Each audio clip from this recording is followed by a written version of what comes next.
ডিসিআইসিদের ডেকে চেয়ারম্যানদের ডেকে ধমকাচ্ছেন, এটা কি মুখ্যমন্ত্রীর কাজ নেই? কমপ্লিটলি মিডিয়া ফোবিয়া এবং ব্যাকফায়ার করে গেছে। এবং আপনার লোকরা যেভাবে নোটিশ ছাড়া করেছে, বেহালার লোকেদের চোখের জল, বিধাননগরের গরিব মানুষগুলোর চোখের জল, রামপুরহাটের হকারদের আন্দোলন, বোলপুরে ওই দুটো বাচ্চা স্কুল থেকে ফিরে বাবার দোকানের সামনে বসে অজস্র কান্না, এই জলে, এই চোখের জলে আপনাকে ভেসে যেতে হবে। আর আপনি বলছেন জমি উদ্ধার করবেন, আপনি নিজে কালীঘাটের টালিনালার জবরদখল করে নিজের বাড়ি এক্সটেনশন করিয়েছেন, মিটিং হল তৈরি করেছেন। এখনই আমার সঙ্গে চলুন, 10 বছর আগে কালীঘাটের নালা কি ছিল, আজকে কি হয়েছে চোখের সামনে দেখিয়ে দিতে পারি আমি। জবরদখলকারী যদি কেউ হয়, নালা ক্যানেল যদি কেউ বন্ধ করে থাকে, ইরিগেশন যদি বন্ধ করে থাকে, তার নাম মমতা ব্যানার্জি এবং তার পরিবার।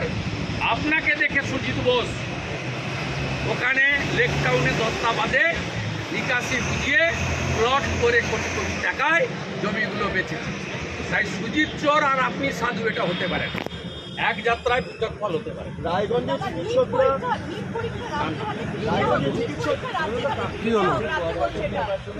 হ্যালো,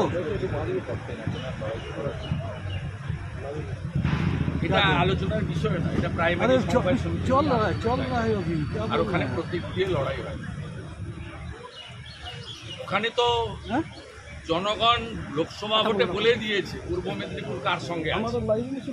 অধিকারী মুক্ত করতে গেছিলেন পিসিআর ভাইপো, পিসি ভাইপো মুক্ত হয়েছে পূর্ব মেদিনীপুর। 16টা বিধানসভার 15টা আমাকে দিয়েছে, দুটো লোকসভা আমাকে দিয়েছে, প্রমাণ হয়ে গেছে। আর প্রমাণ আপনাদের নিতে হবে। আর ওখানে সবই ঘুরিয়ে ফিরিয়ে আমি চাই, এটা প্রমাণিত হয়ে গেছে। যাকেই বসান না কেন, ঘুরিয়ে ফিরিয়ে আমার সঙ্গে ফোনে কথা বলেই তিনি কাজ করেন। যাকে খুশি ডিএম পাঠান, যাকে খুশি পাঠান। কিন্তু কোলাঘাটের পরে গেরুয়া, কোলাঘাট থেকে একদম তামিলনাড়ুর বর্ডার অব্দি গেরুয়া, কোলাঘাট থেকে দীঘা গেরুয়া, উড়িষ্যা গেরুয়া, অন্ধ্রপ্রদেশ গেরুয়া, তেলেঙ্গানা গেরুয়া। কোলাঘাটের পরে নেই, আমরা এবারে কোলাঘাটের পর থেকে এই দিকটায় আসবো। কোলাঘাট পেরিয়ে গেলে জয় জগন্নাথ গেরুয়া।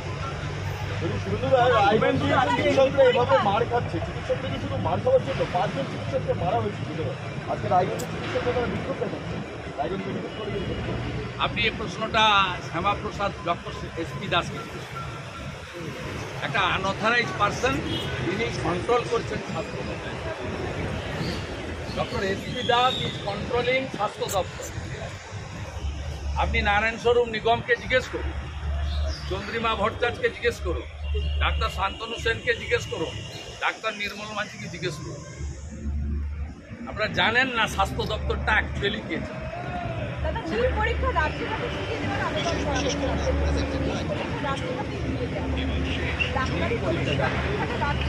উনি অনেক কিছু চেয়েছেন, ওই ন্যায় সংহিতা চালু করতে না বলেছিলেন, সোমবার দিন চালু হয়েছে। উনি যা চাইবেন তাই হবে, 29টা লোক নিয়ে উনি যা চাইবেন তাই হবে। এনডিএর 300-র উপরে এমপি আছে। আজকে ডেপুটি স্পিকার উনি কে? দেশে তো অপরাশন, আর দেশের সরকার কথা বললে মেন অপোজিশনের সঙ্গে কথা বলবে, যারা 99টা ছিল।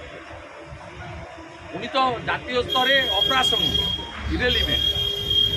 কিন্তু কদিন আগেই প্রধানমন্ত্রীজিকে চিঠি লিখে বলেছেন ন্যায় সংহিতা বলে 3টে ক্লজ চালু করতে না বলে।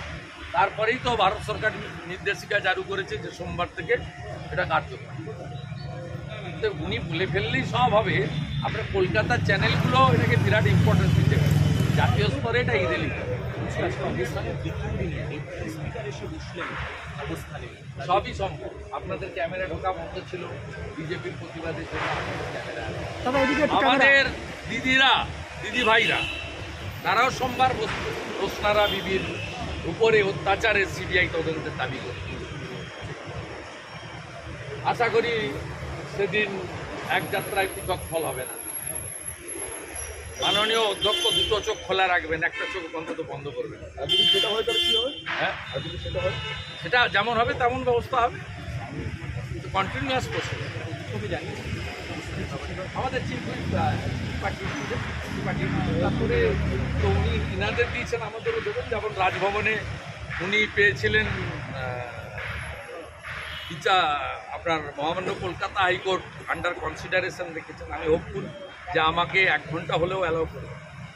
আমি বুঝবো কোর্ট যেদিন করবে, I am ready for. IS বসিয়েছেন কেন কমিশনার হিসেবে? WBCS-দের বসিয়েছেন কেন চিফ এক্সিকিউটিভ অফিসার হিসেবে?